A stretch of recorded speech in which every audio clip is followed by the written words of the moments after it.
አሁንም እቺን መቅደሱ ስለበሰበሰበን የአባቶቻችን አምላክ ቅዱሱ እግዚአብሔር በድጋሚ ስሙ ለዘላለም የተመሰገነ ይሁን። የማይጠፋውን ሕይወት በሉ እስኪ ይሰጣቸዋል።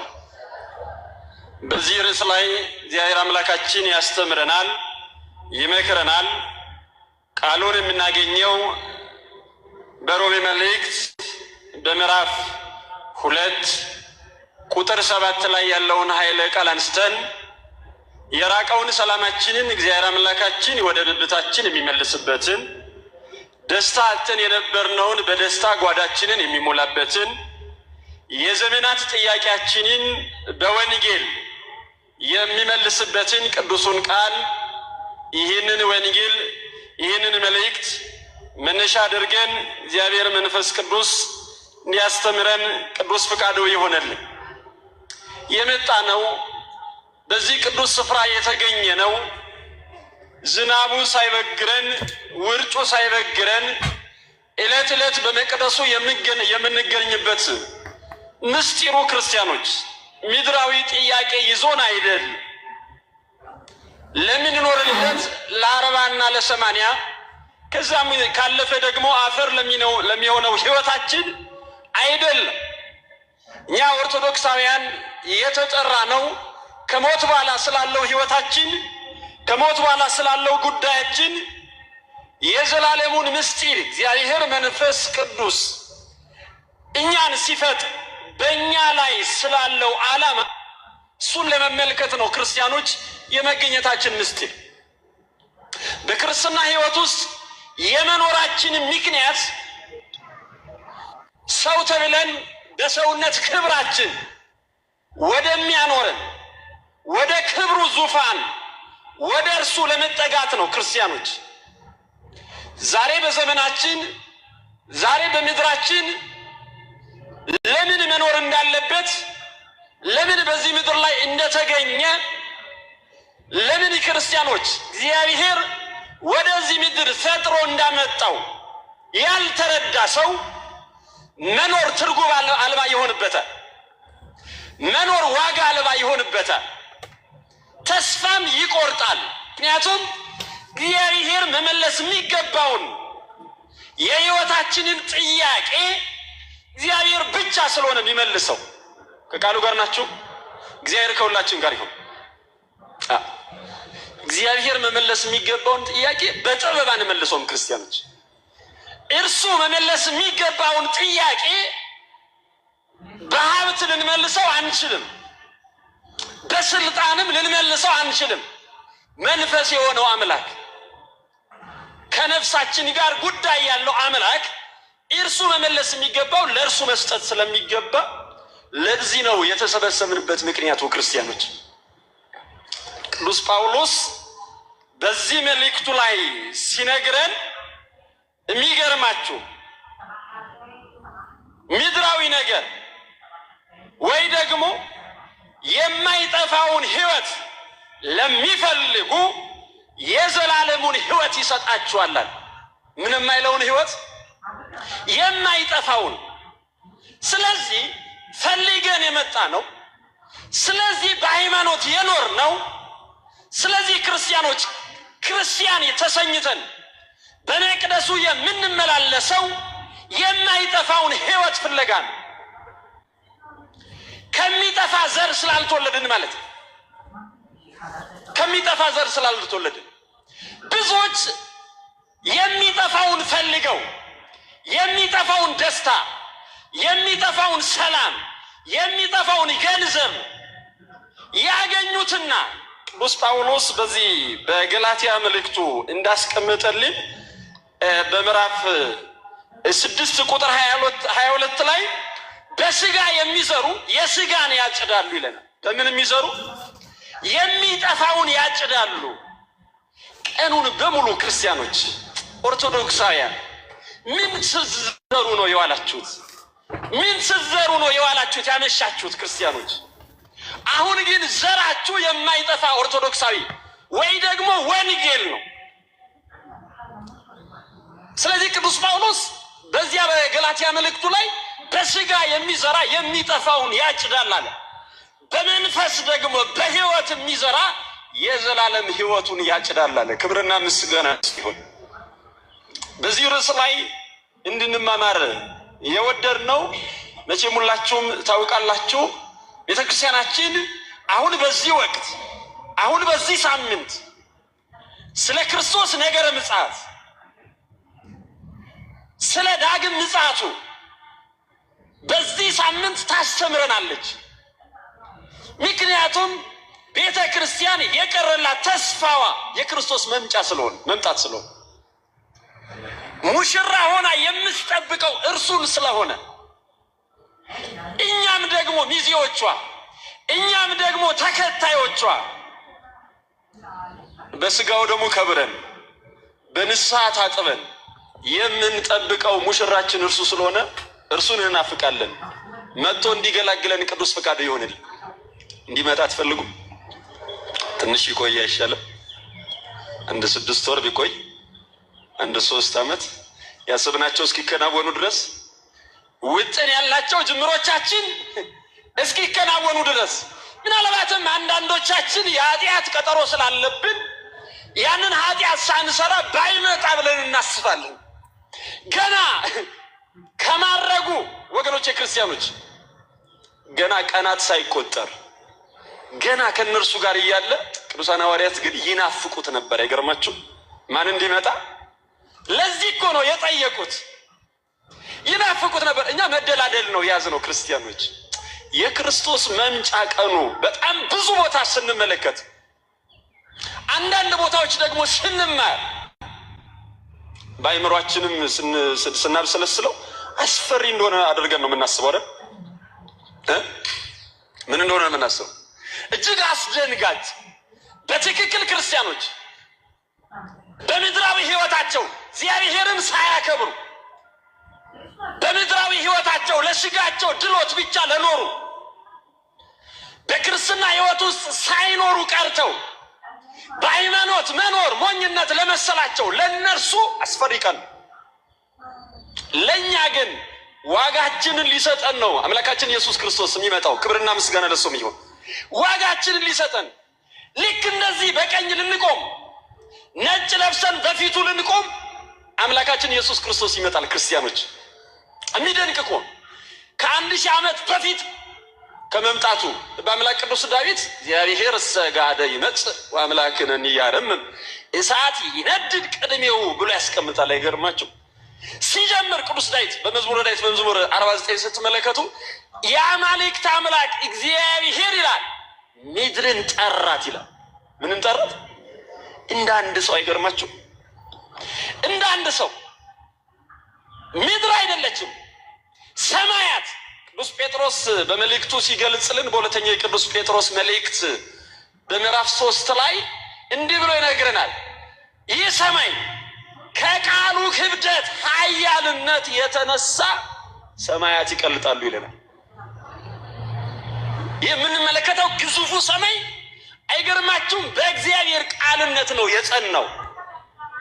ያጸናው እግዚአብሔር በመጨረሻው ዘመን በግርማ ሞገስ ቃሉ ሰማይን ያቀልጣታል። ስለዚህ ቅዱስ ዳዊት ገና የመጀመሪያ ምጽአቱ ሳይከወን ገና ከመቤታችን ሳይወለድ ስለ ሁለተኛ ምጽአቱ በትንቢት ይነግረናል። ምድርን ጠራት። አይገርማችሁ? ያኔ ጉዳይ አይገጥመንም። ያኔ ወደ እርሱ ለመቅረብ ክርስቲያኖች የተለየ ነገር አይገጥመንም። ያኔ ስጋዊ ቀጠሮ የለብንም። ወደ እርሱ የመቅረብ የተፈጥሮ ግዴታ አለብን ክርስቲያኖች። ስለዚህ እቺ ቀን ስለዚህ እቺ ዕለት ለአንዳንዶች የለቅሶ ዕለት ነው፣ ለአንዳንዶች ደግሞ የደስታ ዕለት ነው። ቅዱስ ጳውሎስ የሚለው የማይጠፋውን ለፈለጓል። ምንም አይለው ለፈለጉ የማይጠፋውን ለፈለጉ ክርስቲያኖች ቅድም ብያቸዋለሁ። ወደዚህ ቅዱስ መቅደስ መታችሁ የምትለምኑት ምንድን ነው? ወደ እግዚአብሔር መቅደስ ገስግሳችሁ የምትጠይቁት ጥያቄ ምንድን ነው?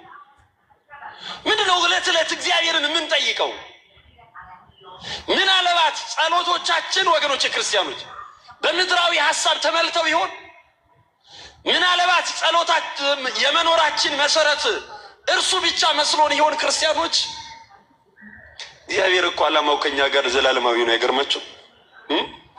በምድራዊ ያሰቡት ጥቂት ሲጎሰሙ ጥቂት ነገር ሲደርስባቸው ከሃይማኖት ይወጣሉ። የሃይማኖት ቱሪስት ሆኖ ታዩዋቸዋላችሁ። የሚገርማችሁ ቢሆን ደስታ ነበረ። እውነት ለመናገር እኔ በዚህ መቅደስ እኔ በዚህ አውደ ምሕረት ክርስቲያኖች ምንም ነገር ባይገጥማችሁ እውነት ወንጌሉን በዛ ብንቀበለው ደስ ይለን ነበር። ማንም በመካከላችን ሐኪም ቤት ከፍቶ ወይ ደግሞ ሌላ ነገር የሚሰራ የለም። በደስታ ብትኖሩ ደስታ እውነት ለመናገር በምድራዊ ያለው ደስታ ጊዜያዊ ነው። ዘላቂ ሰላም ከእግዚአብሔር ዘንድ እንደሆነ ቅዱስ መጽሐፍ ይነግረናል ክርስቲያኖች። ስለዚህ የዘላለም ሕይወት ጉዳይ ነው ወደዚህ ሰበሰበን። አንዳንዶች ስብስባቸው ክርስቲያኖች በሚነዱት መኪና ልክ ያደርጉታል እግዚአብሔርን፣ በገነቡት ቤት ልክ ያደርጉታል እግዚአብሔርን። አይደለም ክርስቲያኖች፣ እግዚአብሔር ከኛ ጋር ከሞት በኋላ ቀጠሮ አለው። በጣም ከምትወዷት እናታችሁ ጋር፣ ከምትወዱት አባታችሁ ጋር፣ እጅግ ከምትወዷቸው ልጆቻችሁ ጋር ከሞት በኋላ ቀጠሮ የላችሁም። ከሞት በኋላ ግን ከመቃብር በኋላ ግን ክርስቲያኖች በስብሰን ከቀረን በኋላ ግን እንደገና መበስበስ የሚገባው ስጋ በስብሶ ሕያው የሆነ ደግሞ ማንነት አልብሶን መድኃኒታችን ኢየሱስ ክርስቶስ እንዲሁ በክብር በፊቱ ያቆመናል ክርስቲያኖች። ስለዚህ በዚያ ጊዜ ቅዱስ ጳውሎስ የሚለው በዚያ ጊዜ የማይጠፋውን ሕይወት ለሚፈልጉ የዘላለም ሕይወት ይሰጣቸዋል ይላል። የማይጠፋውን ሕይወት ሽተን ነው ወደዚህ የመጣ ነው ክርስቲያኖች። ይልቁንም ክርስቲያን የተሰኘው በስሙ የተጠራ ነው። ለሚጠፋ ሕይወት አይደለም፣ ለሚበላና ለሚጠጣ ሕይወት አይደለም። ክርስቲያኖች ክርስቲያን የተሰኘ ነው። ለምን ከተባለ እርሱ የዘላለም ሕይወት ስላለው ማለት ነው። ማን አለው? እርሱ የዘላለም ሕይወት አለው። በወንጌሉ በዮሐንስ ወንጌል በምዕራፍ 10 ላይ የዘላለም ሕይወትንም እሰጣችኋለሁ ለዘላለም ከኔ ጋር ትኖራላችሁ ይለናል። አያችሁ ግን ክብራችን ክርስቲያኖች እኛ ነው። ታዲያ በገጠመን ነገር ደስ ያጣ ነው። የዘላለም ጉዳይ ከአምላካችን ጋር ያለን ፍጡራን ነን ክርስቲያኖች። የሰው ልጅ የከበረ ነው በቅዱሱ መጽሐፍ። በእኛ ጥበብ ግን ብትመለከቱት የሰው ልጅ እጅግ የረከሰ ነው እውነት ለመናገር ማለት ነው አይደል? ቅዱስ መጽሐፍ እኮ ሰው ክቡር ሆኖ ሳለ ምንም እንደማያስብ እንደ እንስሳ ተቆጠረ ነው የሚለን። እንደዚህ ከመቆጠር እግዚአብሔር ይሰውረን ክርስቲያኖች። የከበረ ሆኖ ሳለ በእግዚአብሔር አምሳል የሚኖር ሆኖ ሳለ ያንን የወደቀ ማንነት እንድናነሳው ነው ቤተክርስቲያናችን አሁን በዚህ ዘመን ስለ ክርስቶስ ምጽአት የምታስተምረን። ያንን የረሳነውን ማንነታችንን፣ ያንን የተውነውን ሰውነታችንን ክርስቲያኖች በኃጢአት የወደቀውን ማንነታችንን 15 ቀን በፊት ቤተክርስቲያናችን ምኩራብ ብላ ስለ ቤተ መቅደስ ምንነት አስተምረናለች። እንደው ከዛ መካከል የምንመለከተው ማለት ነው ክርስቲያኖች እውነት ለመናገር ጌታ መድኃኔዓለም ኢየሱስ ክርስቶስ የማይገባውን ቤተ መቅደስ አፍርሱ ብሏቸዋል። ምንም አይለውም ቤተ መቅደስ የማይገባው ለእርሱ የማይሆነው ቅዱስ በቅድስና መሰረት ያልታነጸውን ይህንን እምላችሁ አሁን ስለታነጸው ይህንን ግዙፍ ቤተ መቅደስ አይደለም፣ ሕያው የሆነ የክርስቶስ ማደሪያ የሆነው ሰውነታችሁን በምንድን ነው ያነጻችሁት? ክርስቲያኖች በምንድን ነው እያኖራችሁት ያላችሁት? በእውነት እግዚአብሔር በትዳራችሁ፣ እግዚአብሔር በጎጇችሁ፣ እግዚአብሔር በኑሯችሁ በየዕለት ዕለት የት ጋር ነው ቦታው?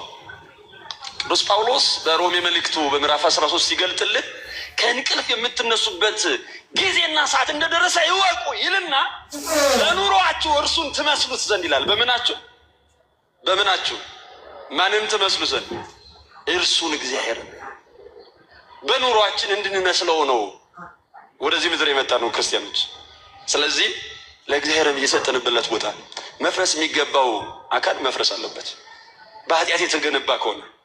ዛሬም ወገኖች ክርስቲያኖች ሰውነታችንን ለእግዚአብሔር ካልቀደስን እንደው በመካከላችሁ እውርለት እንዴት እየጠበቀው እንዳለ እንደው ስጋው ደግሞ ቆርበን ጠብቀናል፣ ንስሐ ገብተን ጠብቀናል፣ ከእግዚአብሔር ጋር ታርቀን ንስሐ ገብተን ያንን ያደረግነው ክርስቲያኖች።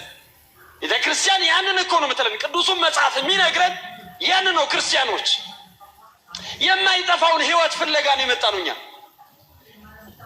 የሚጠፋው ምድራዊ ነው። በዚህ በማቴዎስ ወንጌል በምዕራፍ 19 ስንመለከት የክብር ባለቤት አምላካችን መድኃኔ ዓለም ኢየሱስ ክርስቶስ በዚህ ምድር ላይ በሚመላለስበት ወቅት በማቴዎስ ወንጌል በምዕራፍ 19 ቁጥር 16 ላይ የክብር ባለቤት አምላካችን ኢየሱስ ክርስቶስ በዚህ ምድር ላይ እግሮቹ ምድርን ረግጠው መለኮት የሆነው አምላክ ቅዱስ የሆነው አምላክ የኛን ስጋ ለብሶ ክርስቲያኖች የባሪያውን መልክ ይዞ መጣ። ማን ነው በመካከላችን ክርስቲያኖች እንደው የቤት ሰራተኛውን ልብስ ለመብለስ የሚፈልግ ሰው? እነሱም የከበሩ ናቸው እርግጥ። ከዛም ያነሰውን እንደው አዳፋውን መልበስ የሚወድ ሰው ማን ነው? በሰማይ ያለው አምላካችን ኢየሱስ ክርስቶስ በክብር ዙፋን ላይ የተቀመጠው እርሱ ግን ቅዱስ ጳውሎስ እንደሚለው የኃጢአተኛው የበደለኛው የኛን ስጋ ለብሶ መጣ ወደዚህ ምድር ነው። ካለንበት መጣ ወዳለበት ሊወስደን ክርስቲያኖች። ስለዚህ በዚህ ምድር ላይ በሚመላለሱበት ጊዜ በጣም ብዙ ጥያቄዎች ይጠየቅ ነበር። ከነዛ መካከል አንድ ጥያቄ እንመልከት ለዛሬ። አንድ ሰው መጣና ወደ እርሱ ንጉሥ ሆይ አምላክ ሆይ ቸር አምላክ ሆይ ቸር መምህር ሆይ የዘላለም ሕይወት እወርስ ዘንድ አይገኝ ዘንድ ምን ላድርግ ብሎ ጠየቅ። ወደ መምህራን ቀርባችሁ ይህንን ጥያቄ ትጠይቃላችሁ?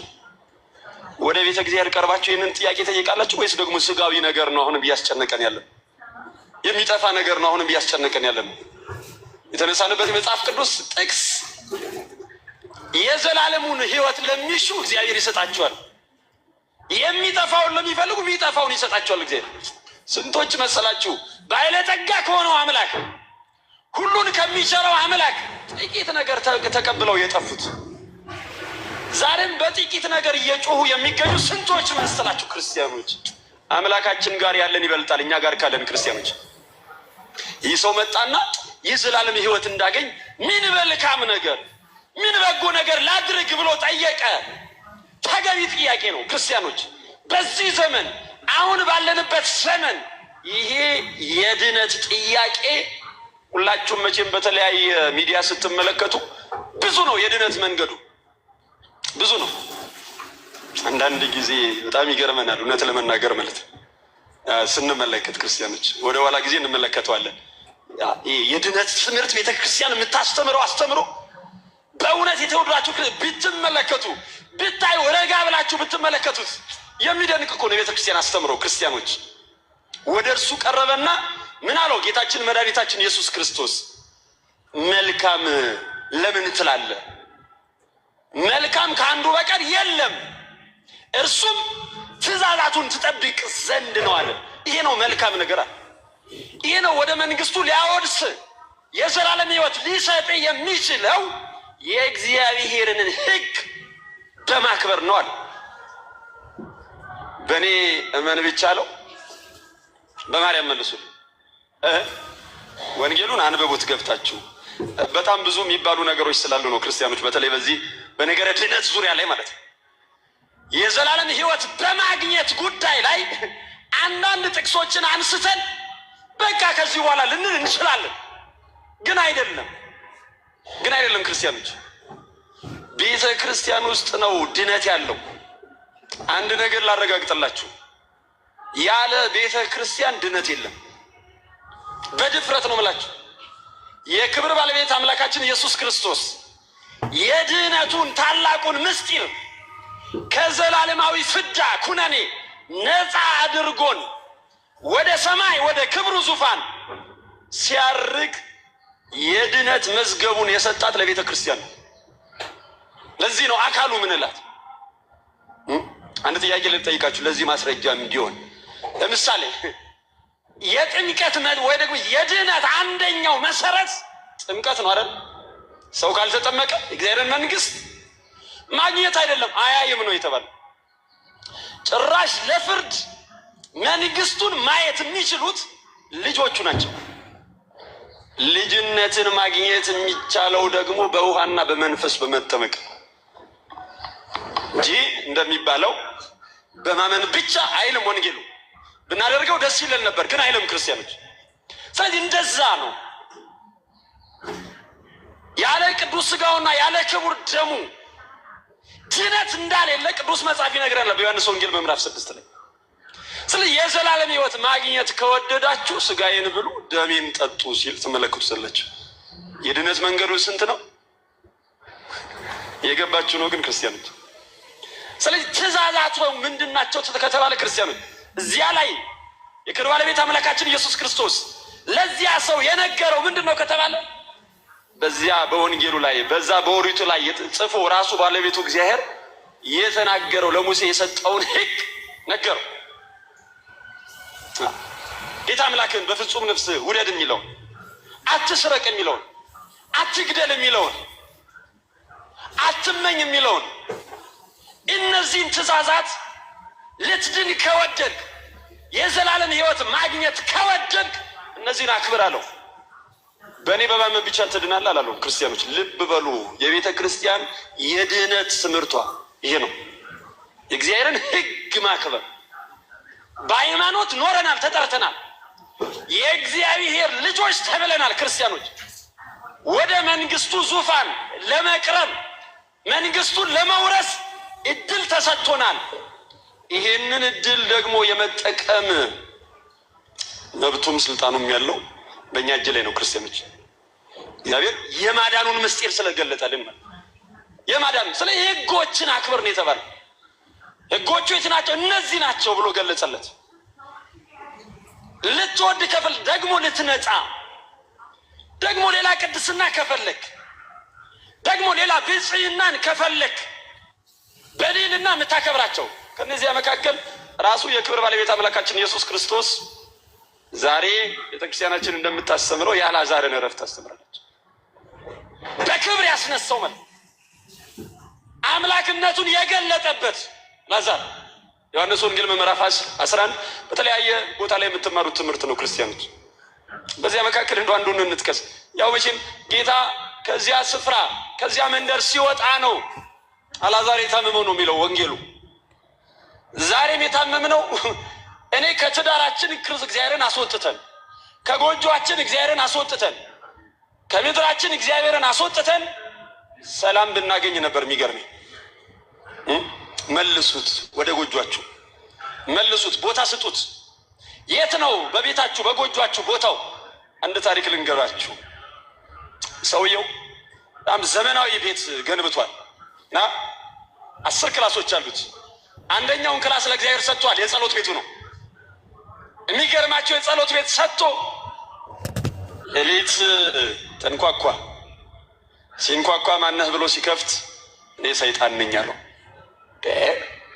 የጸሎት ቤት ሰጥቼ እንደምትሉት ክርስቲያን ሆኜ በጌታ ታምኜ እንዴት እንዲህ አይነት መከራ ይደርስብኛል ብለው የሚያስቡ ሰዎች አሉ። እንዴት ይደርስብኛል ብለው የሚያስቡ ሰዎች ማለት የክርስትናውን መንገድ በትክክል ወንጌሉ መጽሐፍ ቅዱሱን ያልተመለከቱ እንዲሁ መኖር የሚፈልጉ ሰዎች አሉ። ክርስቲያኖች የመዳኑን ምስጢር እየተመለከትን ነው አይደለ? መጨረሻ ላይ ደግሞ ሰው በምን እንደሚድን በአጭሩ የምንመለከተው ሀሳብ አለ ክርስቲያኖች። ስለዚህ የሰውዬ 10 ክላስ ተው አይደል? አንድ ብቻ ተወለት ለእግዚአብሔር። ከዚህ በቃ አይ ሰው ለእግዚአብሔር 2 ልልቀቅ አለ። ለቀቀ። እንዲሁ ሌሊት መንኳኳት ጀመረ። ክርስቲያኖች እግዚአብሔር እንዲያንኳኳላችሁ ቅዱስ ፍቃድ ይሁንልን። ይንኳኳል። አሁንም እኮ ልባችሁን እግዚአብሔር ያንኳኳል። የመድኃኔዓለምን ስላድኖ ተመልክታችኋል ክርስቲያኖች? ይሄ በር የሚያንኳኳበት ስላድኖ ማለት ነው። አንድ ሕፃን ልጅ ነው ወደ ቤተ ክርስቲያን እየተጓዝን ሳለ አባዬ አለው ለልጁ፣ ይህ ሰውዬ ሁልጊዜ አንኳኳል፣ መች ነው የሚገባው ብሎ ጠየቀው።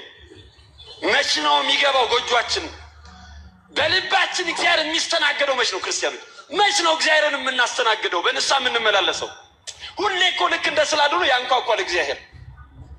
በልባችን ከፍተን እንድናስተናግደው እግዚአብሔር ይርዳል። ምክንያቱም ሁልጊዜ እነሆ በርህን አንኳኳለሁ፣ ማንም ቢከፍትልኝ ከእርሱ ጋር ምን እበላለሁ ነው ያለው? እራት እበላለሁ፣ ጨለማውን አሻግረዋለሁ ማለት ነው። ምሳ አላለም፣ ቁርስ አላለም። እራት ከወዳጅ ጋር ነው አንደኛው የሚበላው። ሁለተኛ ግን ጨለማ ነው። ክርስቲያኖች ጨለማውን የምንሻገረው ከእርሱ ጋር እራት ስንበላ ነው። ከእርሱ ጋር ስንበላ ነው ክርስቲያን። ስለዚህ ሰው 2 ለቀቀ። አሁንም ሌሊት መንኳኳት ቀጠለ። ማነክ ሴጣን ድጋሚ እሺ በቃ ለእግዚአብሔር ብሎ ሲነጋ ጠዋት ሶስተኛውን ለቀቀ። መንኳኳቱን አላቋረጠም። ምንድነው ብሎ ግራ ገባው፣ ተጨነቀ። ድጋሚ አራተኛውን ለማለቀቅ አራት ክላስ ለማለቀቅ ማታ ቢመጣ ተበሳጨው። አይ መንገድ ልክ አይደለም አትሉ? አይ እግዚአብሔርን በዚህ መንገድ እያገኘሁት አይደለም አትሉ? በተለይ አሁን ያላችሁ ወጣቶች እውነት ለመናገር ምናልባት ያሰባችሁ ሳይሳካ ሲቀር እግዚአብሔርን ጠምዝዞት በዚህ በኩል ካልመጣ ብሎ የሚያስብ ሰው አለ። እውነት ለመናገር ማለት ካልሰጠኝ በዚህ መንገድ ልክ አይደለም ማለት ነው አንተ ያለው ማለት። እናንተ ወላዲተ አምላክ ቅድስተ ቅዱሳን ድንግል ማርያም ስትሰደድ ማንን ይዛል? በማርያም መልስም እንጂ ታዲያ አንተም አትሰደድ ማለት። አሁን ይህ ክርስትናው ዓለም እውነት ለመናገር በተለይ ወንጌልም አውቀናል የምንል አንዳንዶቻችን እግዚአብሔርን ማግኘት የምንፈልገው ቅድም እንዳልኳችሁ ለሚጠፋው ነገር እንዳልኳችሁ ደስ ይለን ነበረ፣ ግን በዛ አልተመለከም። በዘመናት ሁሉ ለምን መሰላችሁ? ሌላ ነገር አይደለም። የኛ አድራሻ በቀኙ ነው፣ በሰማይ ነው። ዲያብሎስ ይህንን እንዳናገኝ በብዙ ነገር ይፈትነናል። በቀኙ እንዲያቆመን ቅዱስ ፍቃድ ይሆንልን። ስለዚህ የማይጠፋውን ፍለጋን የመጣ ነው። ሰውየው እያለ 5 ለቀቀ። አሁን ከእግዚአብሔር ጋር እኩል ተካፍለናል። ከዚህ በኋላ ቤቴ አይንኳኳም ማለት ሲጠብቅ ግን ሌሊት መንኳኳት ጀመረ። ክርስቲያኖች አሁንም ማን ነው እግዚአብሔር ሊሆን ይችላል ብሎ አሁን 5 ነው የከፈትኩት ብሎ ሲከፍት አሁንም ሲጣል ልባችሁ ጓዳችሁ ልክ እንደዚሁ ዲያብሎስ እያንኳኳ ሰላም የነሳችሁ ካላችሁ ሁለንተናችሁ ለእግዚአብሔር ስጡት ወገኖች ክርስቲያኖች። ሰውየው 6ኛ ለእግዚአብሔር ለቀቀ። አሁንም ሌሊት መንኳኳት ጀመረ እያልኳችሁ 7ኛ ለቀቀ ለእግዚአብሔር። ስንት ያዘ እሱ? 3ቱን ያዘ።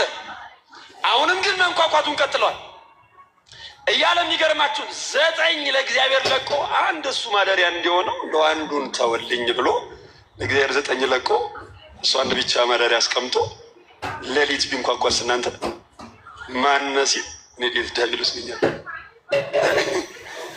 ሰውየው እጅግ ተማሮ ተናዶ እንግዲህ አሁንስ አለ ወደ ሌላ መንገድ ከመሄድ በፊት እሺ ሁለንተናዬ ያንተ ነው። ዓይኔን ፈጥሬ አይደለም የማይበት፣ ጆሮዬን ፈጥሬው አይደለም የምሰማበት። ማን ሰጥቶን ነው? ክብርና ምስጋና ለሱም ይሁን። እግሮችን እኔ ፈጥሬ አይደለም የምራመድበት፣ እንኳን ቤቴና ጓዳዬ ሁለንተናዬ ያንተ ነው። አምላኬ ወይ አንተ ተመላለስበት፣ ሁሌ ያንተ ነው ብሎ ሲነጋ ሁለንተናው ለእግዚአብሔር ሰጠ። ከዚያ ሌሊት እንዲሁ ተንኳኳ። ከቃሉ ጋር ናቸው። አሁን ባይንኳኳ አሪፍ ነበር አይደለ? ተንኳኳና ሲከፍተው ራሱ ዲያብሎስ ነበረ። ዲያብሎስ ምን ብሎ ይመለስ ጥሩ ነው? አይ አድራሻ ተሳስቼ ነው ብሎ ተመለሰ። ምክንያቱም ቤቱ የማን ቤት ነው? ቤቱ የእግዚአብሔር ስለሆነ ማለት ቤታችሁ የእግዚአብሔር ሲሆን ወገኖች ክርስቲያኖች ሌላ ሰው ሊያንኳኳ አይችልም። ቤታችሁ የመንፈስ ቅዱስ ማደሪያ ሲሆን በሌላ ነገር ሊናጥ አይችልም። ስለዚህ ጥያቄያችሁ የዘላለም ሕይወት ጉዳይ መሆን አለበት። ሌላው እንዳለ በሚጨመር ጉዳይ ነው ዛሬ ምድራችን ወገኖች ተቸግራ ያለችው። ዛሬ በወንጌሉ በመጨረሻው ዘመን ከሚከሰቱ ነገሮች አንደኛው የሐሰተኛ ነቢያት መብዛት ነው። ሐሰተኛ ክርስቶስ መምጣቱ ነው። ረየት ያልነበረ ነበር ክርስቲያኖች ተገኝቶ አይደለ?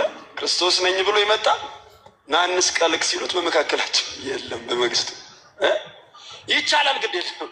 እውነት ለመናገር እኔ አንዳንዶች በጣም ይገርመኛል። ድንግል ማርያምን መሆን ይቻላል። ከቃሉ ጋር ናችሁ። ማንን መሆን ይቻላል? መሆን ይቻላል፣ ግን አምላክን መውለድ ያስፈልጋል። ቅዱሳኑን መሆን ይቻላል። ተቀዳሚ ሰማይ ዛሬ እስጢፋኖስ ነው አይደለ? መሆን ይችላለሁ ብሎ የሚያስቡ ሰዎች ችግር የለውም። ከዋት ብለው ሊሆን ይችላል። ከሰዓት ስታዩዋቸው ሌላ ናቸው።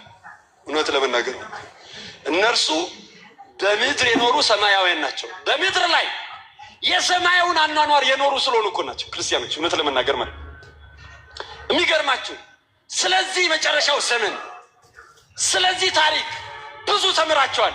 እንደው አንዳንድ ነገሮችን ብቻ እናንሳ። የመጀመሪያው እንዳልኳችሁ ቅዱሳን ሐዋርያት ይህንን አስጨናቂውን ዕለት ይህንን እናት የልጇን እንባ ለቅሶ የማትሰማበትን ዕለት ይህንን አንድ ፍርድ ከተሰጠ ፍርዱ የማይቀለበስበትን ዕለት ቅዱሳን ሐዋርያት ተጨንቀው ደግሞም ናፍቀው አይገርማችሁ ከነሱ ጋር እያለ ይናፍቁታል። አሁን እንደው መቅደሱን ትናፍቃላችሁ፣ ቅዳሴውን ትናፍቃላችሁ፣ ማይሌቱን ትናፍቃላችሁ፣ ጾሙን ትናፍቃላችሁ። እንደው ባላለቀ የሚል ትውልድ ነው ያለው። ስንት ቀን ቀረን እያሉ ይናፍቁት ነበር። ከነርሱ ጋር ሆነው ይናፍቁታል። ክርስቲያኖች ሊሄድ ይገባል ብሎ ሲነግራቸው ይናፍቁት ስለነበረ እሺ ንገረን፣ የዓለም መጨረሻ የዓለም ማብቂያው መች ነው ፍጻሜው ብለው በማቴዎስ ወንጌል በምዕራፍ 24 ከቁጥር 1 ጀምሮ ስትመለከቱ የምትመለከቱት ይሄን ነው። ክርስቲያኖች መች ነው የእግዚአብሔር መምጫው ቀን? ቅድም እንዳልኳችሁ ስንሰማው ያስፈራል፣ ግን የየዕለት የጸሎት ርዕሳችን ነው። ቤተክርስቲያን በዓመት አንዴ የምትዘክረው አይደለም። በየዕለቱ መንግስት ትምጣ እያለች ይህንን የሚያረጀውን መንግስት ይህንን ምድራዊውን ሳይሆን ሰማያዊዋን የሰማይ ያለውን ክብሯን ተመልክታ ያንን መንግስት ዕለት ዕለት እንናፍቃለን። ክርስቲያኖች በአባታችን ጸሎት ላይ ከምንጸልየው ጸሎት አንደኛው ዋንኛው መንግስት ምን ትበል መንግስት ትምጣ፣ ሰማያዊ መንግስት ማለት ለምን መሰላችሁ? ቅዱሳን አባቶቻችን ይሄንን የሚሉት ለምን መሰላችሁ? የምንጸልየው ክርስቲያኖች አሁን የምንሰማው መከራ አለ አይደለ? አሁን የምንሰማው ስቃይ አለ አይደለ? አሁን ከምንሰማው ቅዱስ መጽሐፍ ሲነግረን ከምትሰሙትና ከምታዩት አንጻር እንደ እብድ ትሆናላችሁ ይለናል። እንደምን ትሆናላችሁ? ዛሬ ብዙ እየሆንን ያለን እውነት ለመናገር ማለት ሚዲያውን ስንመለከት ራሳችን በገዛናቸው ስልኮች የምናብድ ስንቶች ነው። ገንዘብ ከፍለን የምናብድ ማለት ነው። ከዚህ ሰውረን እግዚአብሔር ከፍሎ የሚያብድ እኮ ነው። በዚህ ከፍሎ እንቅልፍ የሚያጣ ትውልድን ያለው የሚገርማቸው መጽሐፍ ቅዱስ አታነብም። ማረፍ ከፈለግ መዝሙር ሰምታ አታርፍም። ስለ እግዚአብሔር እንደማወቅ የሚያሳርፍ ነገር የለም። ምን መረጃ ያሳርፋቸዋል ክርስቲያኖች? ባለፈው ጊዜ ምድር ተንቀጠቀጠች። ያው ኢትዮጵያ ማለት እግዚአብሔር ከዚህ ሰውረን። ያው የመጨረሻው ዘመን ምልክት ነው። ብዙ ሰዎች ተጨንቀው ይደውላሉ። ምንድነው ይሄ ነገር ረባካችሁ እያሉ ይደውላሉ። እና ማስተዋል ግን ያስፈልጋል ክርስቲያኖች። እና እሑድ ቀን ነው ያው እንደዚያ ተከሰተና ነው ጥሩ ዜና ሰማለሁ ብዬ ያው ሳይንቲስቶች ጥሩ ነገር ይነግሩናል። ይሄ በዚህ ምክንያት ነው የሆነው ብለን ወደ ንጋት አካባቢ ይሰማለሁ። እነሱም ጨንቋቸዋል። መሳሪያ የለንም የሚል ዜና ሰምቻለሁ። በጣም የሚገርማቸው ይሄንን ለማጥናት መፍትሄው ከእግዚአብሔር ጋር መኖር ነው። መሳሪያው እግዚአብሔር ነው። መሳሪያው ቤተክርስቲያኖች ክርስቲያን መሳሪያው መርከብ መስራት ነው፣ ሌላ አይደለም። መሳሪያው ከእግዚአብሔር ጋር መኖር ነው። መሳሪያው ወገኖች ክርስቲያኖች በቅዱስ መጽሐፉ አሁን በተነሳው በምንመለከተው ቅዱስ መጽሐፍ ከዚያ ንፍሯ ለማምለጥ ኖህ ያደረገውን መርከብ መስራት ነው። ክርስቲያኖች ያ ነው። ለዛ እኮ ነው የሚለን ከጠቢባን ዘንድ እንኳን የማታርፉበት ዘመን ይመጣ። እነሱን ሁሉ ያስጨንቃል እኮ ነው የሚለው። እነሱ ቢያሳርፉንማ ምን ረፍት እንደው እንዲህም እየተጨነቀን ገና እግዚአብሔር ትንሽ ቢቆይ ነው ኢየሱስ ትንሽ ቢቆይ ነው የምንፈልገው።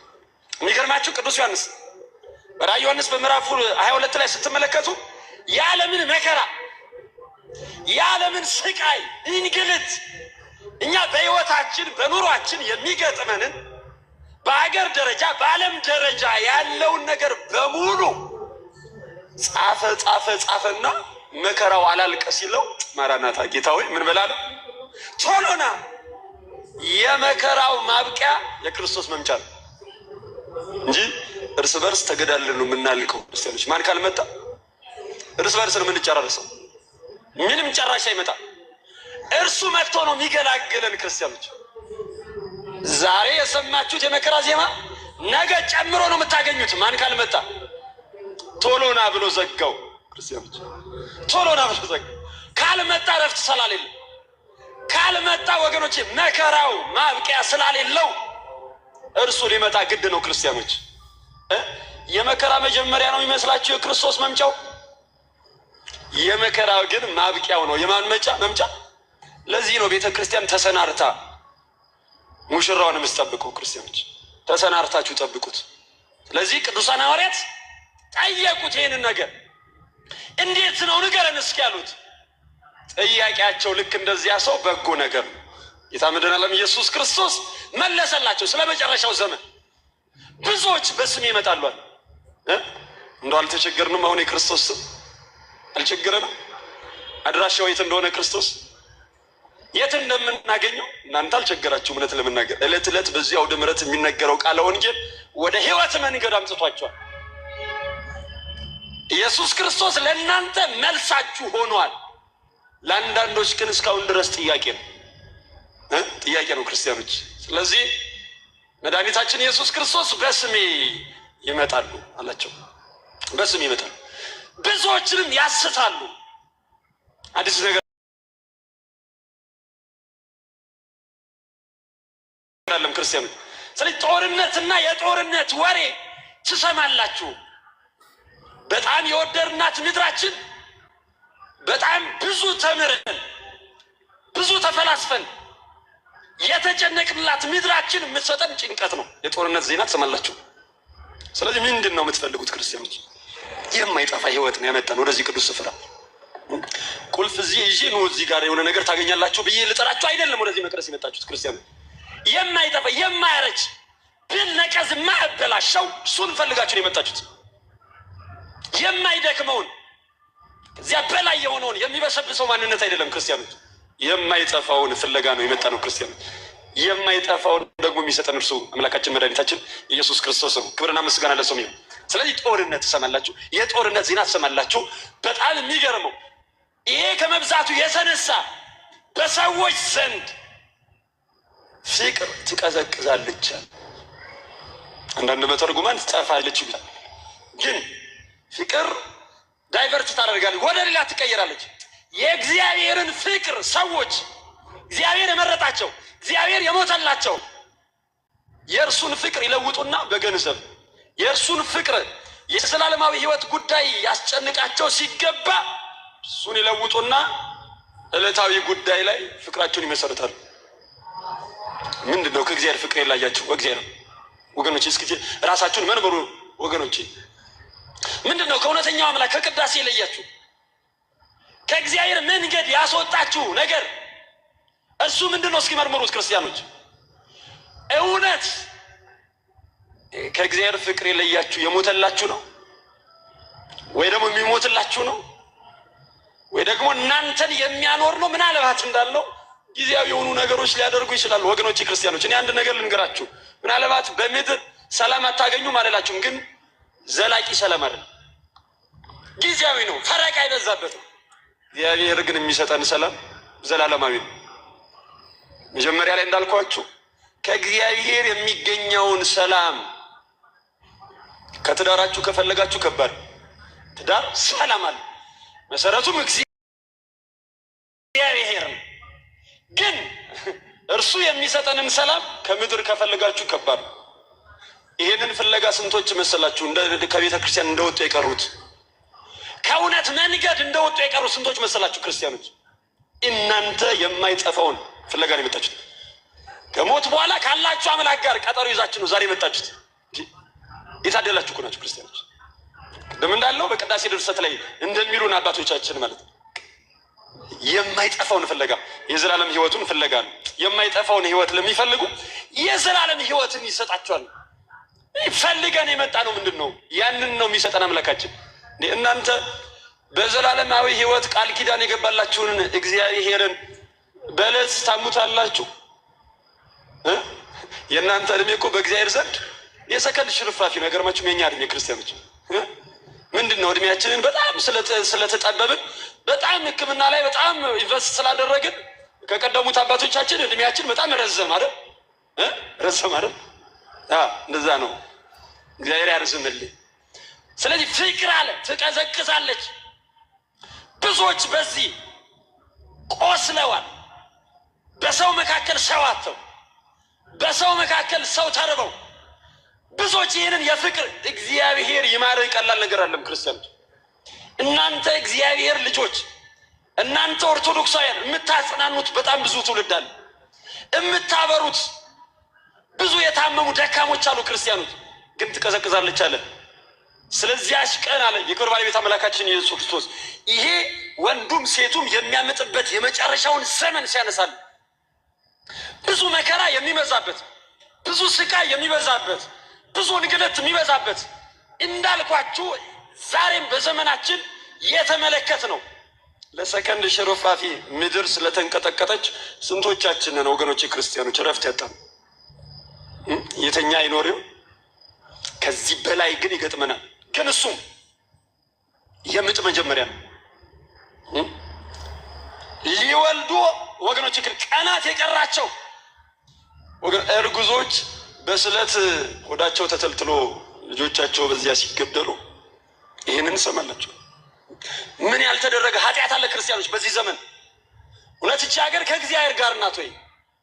እውነት እርሱን እያከበርን ነው ያለ ነው? አዲስ ኃጢአት ግን የለም፣ የተሰራ ኃጢአት ነው። ስለዚህ ስለዚያ ዘመን ሲነግረን የምጥ መጀመሪያ ነው አለ። የሚገርማችሁ እናንተ ኦርቶዶክሳውያን እውነት ለመናገር ምጡ እንዲህ ካስጨነቀን፣ የምጥ መጀመሪያው ካስጨነቀን ምጡ ደግሞ እንዴት ያስጨንቀን ይሆን? ገና እኮ አልተጀመረም። የሚገርማችሁ ገና የሚገርመኝ ግን እጅግ ደስ የሚለኝ ግን ወንጌሉን ስትመለከቱት ያ የመከራ ዘመን፣ ያ የስቃይ ዘመን፣ ያ የእንባ ዘመን፣ ያ የቁስለት ዘመን፣ ያ ወገኖቼ ክርስቲያኖች ብዙ መከራ በጆሮቻችን የምንሰማበት ዘመን ስለተመረጡ ቅዱሳን ሲባል ያጥራል ይለናል። ማን ነው የሚለው? የክብር ባለቤት አምላካችን ኢየሱስ ክርስቶስ። ዛሬም ስለተመረጡ ቅዱሳን ይህንን የመከራ ዘመን እንዲያሳጥርልን ቅዱስ ፍቃድ ይሁንልን። ስለተመረጡ እናንተ ስለ ቅዱሳኑ እግዚአብሔር የመከራውን ዘመን ያሳጥራል። አይገርማችሁ? ስንት የሰማነውንም ያልሰማነውንም መከራ እግዚአብሔር ያሻገረን ስለመረጣቸው ቅዱሳን ሲል፣ ቃል ኪዳን ስለገባላቸው ቅዱሳን ሲል ነው። አንዳንድ ጊዜ ወደ ሞት ቀጠና ተጉዘን ነበር። አንዳንድ ጊዜ ወገኖች ክርስቲያኖች ጸሎቶቻችን ወደ ሞት ቀጠና የሚወስዱ ነበሩ። እግዚአብሔር ግን ስለተመረጡ ቅዱሳን ሲል ታድጎናል። ክብርና ምስጋና ለስሙ ይሁን። መከራዎቻችን የራቁት እግዚአብሔር ቃል ኪዳን ስለገባላቸው ቅዱሳን በመጨረሻ ሲዘጋው የክብር ባለቤት አምላካችን ኢየሱስ ክርስቶስ ስለዚያ ዘመን ግን ስለዚያ ጊዜ ግን ከአብ በቀር ከአባት በቀር የሰማይ መላእክት ልጅም ቢሆን አያውቅም። ልጅም ቢሆን አያውቅም። ድንቅ ምስጢር አለው ይሄ ቃል ክርስቲያኖች። ልጅም ቢሆን አያውቅም። ታዲያ መፍትሄው ምንድን? ተዘጋጅታችሁ ጠብቋል። ሌባ በምን ሰዓት እንደሚመጣ አታውቁምና በዚያ ዘመን እንደነበረ እንደ ኖህ ዘመን እንዲሁ በቅስፈት ነው የክርስቶስ የመምጫው ነገር ብሎ ያንን ዘመን አስታውሷቸው በድንቅ ምስጢር ገለጠላቸው ክርስቲያኖች። በዚያ ዘመን የነበረው ታሪክ፣ በዚያ ዘመን የነበረው ነገር በመጽሐፍ ቅዱሳችን ስንመለከት ክርስቲያኖች ሰው እንደ እንስሳ የሆነበት፣ ሰው ራሱን የበላበት፣ አምሳለ ሥላሴን ያፈረሰበት፣ ቅዱሱን ስጋውን የእግዚአብሔርን ማደሪያ ያረከሰበት፣ ለእግዚአብሔር ማደሪያነት ከመመረጡ ይልቅ ለሰይጣንና ወገኖች ለስራው ወይ ደግሞ ለሰይጣን አከራይቶ የኖረበት ዘመን ነበረ። አዋ የእግዚአብሔር ልጅ የሥላሴን አምሳል የሆነውን ሰውን አይገድልማ፣ ሰውን በቁሙ አርዶ አይገድልማ። ክርስቲያኖች ይሄ የማን ስራ ነው? የዲያብሎስ ስራ ነው ሰዎች እየሰሩ ያሉት ክርስቲያኖች።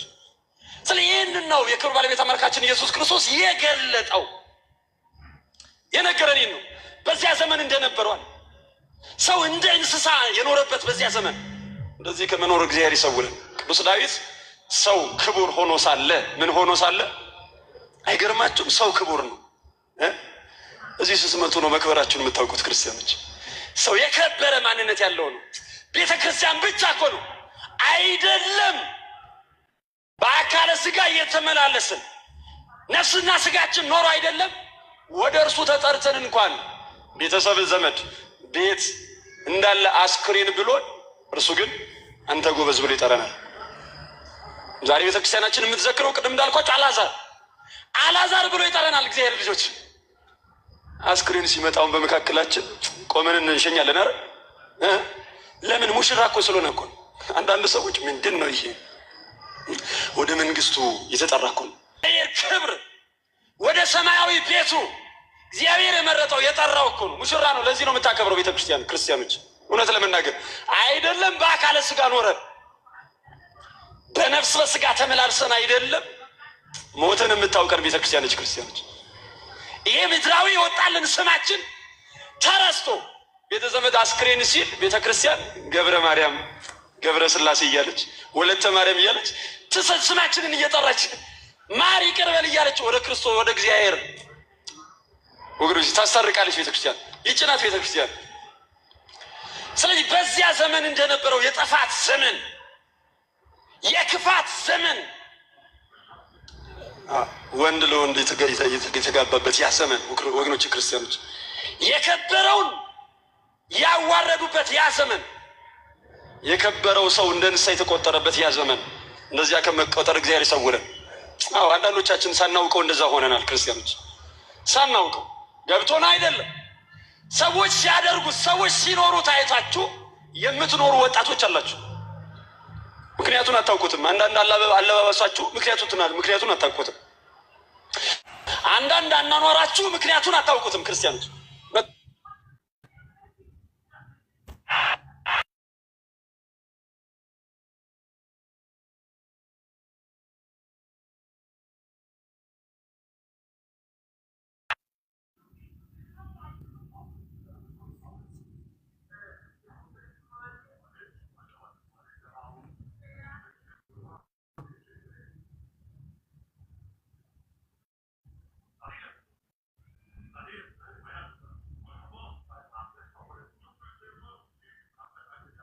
ለመናገር ማለት ነው አንዳንድ አዳረገዎች አይን በመናደርጋቸው ነገሮች አናውቀውም፣ ግን ሳናውቀው የሰራዊቱ የጭፍራው ተከታይ ሆነናል ክርስቲያኖች። እውነት ለመናገር ማለት ነው የጫኑብን ሰዎች ግን ያውቁታል።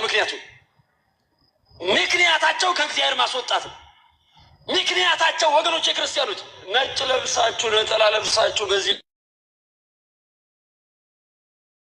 መካከል ብትወጡ ምንድናቸው ነው የሚባል አልተባለም ማለት ይሄ የተጻፈ ነገር የለም። እነዚህ ክርስቲያኖች ናቸው፣ እነዚህ የሰማይ መንገደኞች ናቸው ይባላል። ሳያውቁ ሰዎች ይህንን የሰማይ መንገደኛ መሆናችንን ያውጁልናል። አይገርማችሁም? ስለዚህ ይህንን ነው እያጠፋብን ያለው ክርስቲያኖች። እውነት ለመናገር ነው።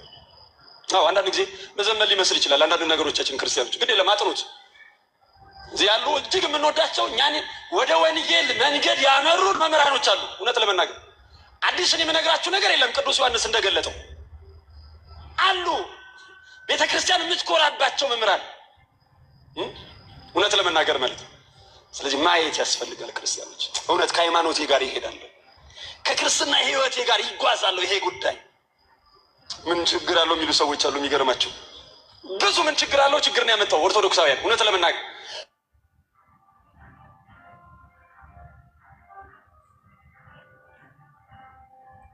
ስለዚህ በዚያ ዘመን የነበረው ነገር ነው እግዚአብሔርን መርሳት።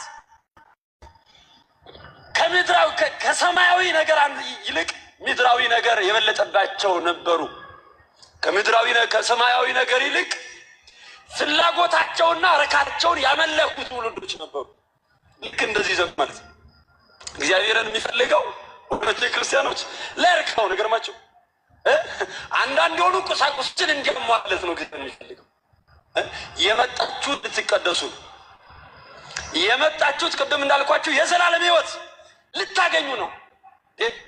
እናንተ በምድራዊ ነገር ነው ቅድም እንዳልኳችሁ እንደው ከቤተ ክርስቲያን እየወጣን ያለን ምንድነው? እኛን ይመጥናል። እውነት ለመናገር አሁን ከእግዚአብሔር መንገድ እያስወጡን ያሉ ነገሮች ክርስትናንስ ይመጥናል? ወገኖች ክርስቲያኖች እውነት ለመናገር እንደው በዚህ ምድር ላይ አለ የተባለ ነገር እንደው ቢሰጣችሁ እንደው ከእግዚአብሔር ደስታ እግዚአብሔር መንግስት ይበልጣል? ከሞት በኋላ የሚያኖራችሁ ነገሮች ናቸው። ስንቶች ወገኖች ክርስቲያኖች ስንቶች ልብሳቸው ወርቅ የሰሩበት ነገር የለም። በረከቱ ይደርብንና አባ ጳውሊ የሚባል ቅዱስ ጻድቅ አባት አለ።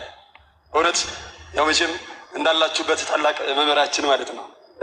ጳውሊ የሚባል እጅግ የባለጠጋ ሁሉ ነገር ያላቸው ቤት ውስጥ ነው ያደገው የኖረው እና ንጉሳዊ ቤተሰብ ስለነበረ ማለት ነው የንጉሥን ልብስ እርሱ በወራሽነት ያገኘ ነበረ ከወንድሙ ቀጥሎ ማለት ነው። ስለዚህ አንድ ንጉሥ የሚለብሰውን ልብስ ለብሶ እርሱ ግን ምንድነው ያልኳችሁ? ሐሳቡ ምንድነው? ሰማያዊ ምድራዊ አይደለም። ስለዚህ አንድ የተራቆተ ሰው አየ፣ አንድ ምስኪን ድሃ ሰው አየ።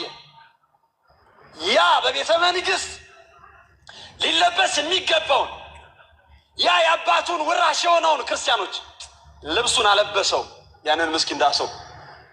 በዚህ ጊዜ በከተማው በአደባባዩ ሲዞር ይሄ የንጉሥ ልብስ አይደለም፣ ይሄ የነገስታት ልብስ አይደለም አለው ይሏል ሰው። ወንድሙ መጣና ያንን ድሃ ምስኪን ሰው አውልቅ፣ ይሄ የወንድሜ ልብስ ነው፣ አውቀዋለሁ፣ የወርቅ ዝናር ያለበት ነው፣ አውቀዋለሁ፣ ተራ ልብስ አይደለም አለው። እየሮጠ ሄደና ልብስህን አገኘሁት። አንድ የማይገባው ሰው ለብሶታል። ከቃሉ ጋር ናቸው። እግዚአብሔር ከሁላችን ጋር ይሁን። ምንም የማይሆን ሰው ለብሶት፣ የማይገባው ሰው ለብሶት አይቻለሁ፣ ተመልክቻለሁ። አይደለም ወንድሜዋል፣ እኔ ያለበስኩት ለክርስቶስ ነው አለው። ከቃሉ ጋር ናቸው። ለማን ያለበስኩት? ለእሱን ያለበስኩት። ሌላ ማቀው ድሃ የለም፣ ሌላ ማቀው ሌባ የለም። ቤተሰቦቻችሁን የምታድኑበትን መርከብ ስሩ። ቤተሰቦቻችሁን የምታድኑበት። ሴቶች ባሎቻችሁን ጠርታችኋል ወደዚህ መቅደስ ስታመጡ፣ ወንዶችም ልክ እንደዚሁ ቤተ ዘመዶቻችሁን ጠርታችኋል። መርከብ እኮ ነች። አሁን ከሚመጣው ፈተና የምናመልጠው መርከብ ሆነች ቤተክርስቲያን ነው።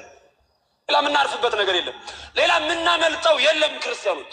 እውነት ለመናገር እሱ ግን ጊዜውን ተጠቀመ በአግባቡ።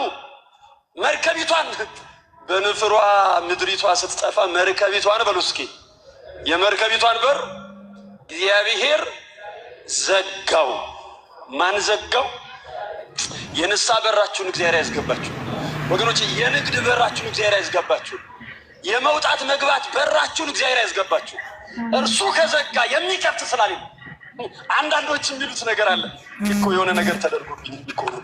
አይደለም፣ አንተ ከእግዚአብሔር ጋር ንስሐ ግባ፣ ከእግዚአብሔር ጋር ታረቅ። ለእግዚአብሔር ዘጋው። እነዚያ ሰዎች የንፍር ውሃ ወገባቸው ላይ ሲደርስ ወደ መርከቢቷ መሮጥ ጀመሩ። ከምን ሊድኑ? ከምን ሊድኑ? ከንፍሯ ሊድኑ። ማን ዘግቶት ነበር? እስከ አንገታቸው ደረሰ። እየሮጡ ሄደው ማንኳኳት ጀመሩ። ማን ዘግቶት ነበር? እግዚአብሔር ዘግቶት ነበር። ክርስቲያኖች፣ ሰው አይደለም ይዘጋው። እግዚአብሔር ፍርዱ በዚህ ነው። እግዚአብሔር ዘግቶት ስለነበረ በንፍር ውሃ እኖራለሁ ሲሉ፣ ገና ነው ሲሉ፣ ዘመናችን ገና ነው፣ እግዚአብሔርን እናሳዝን፣ ኃጢአትን እንስራ፣ ለስጋ እንኑር፣ ምድራዊ ህይወት ብቻ ነው ያለን ብለው ሲኖሩ፣ ለስጋ ብቻ ሲያስቡ ሲኖሩ እግዚአብሔር በንፍር ውሃ ጠፋቸው። ነገ እኖራለሁ ሲሉ ዛሬ ጠፉ ክርስቲያኖች። ነገ በምስጢር ላይ ያለች ነች። ዛሬ እንድንገባ ነው ተዘጋጅታችሁ ቆዩ የተባለው።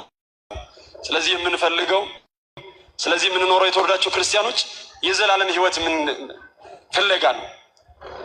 ታላቁ ቅዱስ ጳውሎስ በተነሳንበት የመጽሐፍ ቅዱስ ጥቅስ የማይጠፋውን ህይወት ለሚፈልጉ የዘላለም ህይወት ይሰጣቸዋል። ምን የሚለውን እንዴት እንደሚሰጣቸው ተመልከቱ ክርስቲያኖች።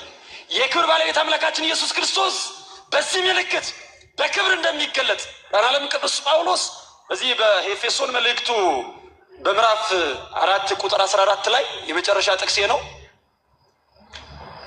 ይህ ስለሞቱ ሰዎች፣ ስላንቀላፉ ሰዎች ሲገልጥ ይህንን እንድታውቁ እወዳለሁ። በዚህ በቅዳሴ አትናቴዎስ የምንመለከተውም ይህን ነው።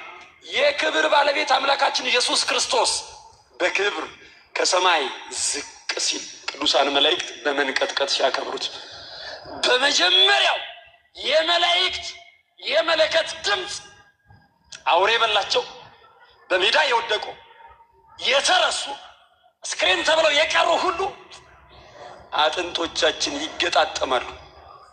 ከቃሉ ጋር ናቸው። ሁለተኛው የቅዱሳን መላእክት ድምፅ ሲሰማ ነፍስ ያልነበረን ሰዎች፣ በስብሰን የነበረን ሰዎች ወገኖች ክርስቲያኖች፣ ነፍስ ዘርተን በአዲስ ማንነት ሕያው በሆነ ማንነት፣ በሚቆስል አይደለም፣ በሚራብ አይደለም፣ ሕያው በሆነ ማንነት የክብር ባለቤት አምላካችን ኢየሱስ ክርስቶስ ከሰማይ ዝቅ ብሎ ከምድር ደግሞ ከፍ ብሎ እኛ ደግሞ እርሱን ለመቀበል አለ ቅዱስ ጳውሎስ ወደ ሰማይ እንነጠቃለን አለ። ክብርና ምስጋና ለስሙ ይሁን። ለዚህ ቀን እግዚአብሔር ያደረሰን። አሜን አላችሁ። እንድንሞት ይርዳን ማለት ነው። በሞት ድልድይ ነው እርሱን የምናገኘው። እንነጠቃለን ከዚህ ቀን ከፍ ብለን። የሚደንቅ እኮ ነው ክርስቲያኖች፣ የሚገርም እኮ ነው ክርስቲያኖች። ሊያከብረን ነው የሚመጣው። ምድራዊ ስላልሆንን በስብሰን የምንጠፋ ስላልሆነ ከፍ ሊያደርገን ማን ይመጣል?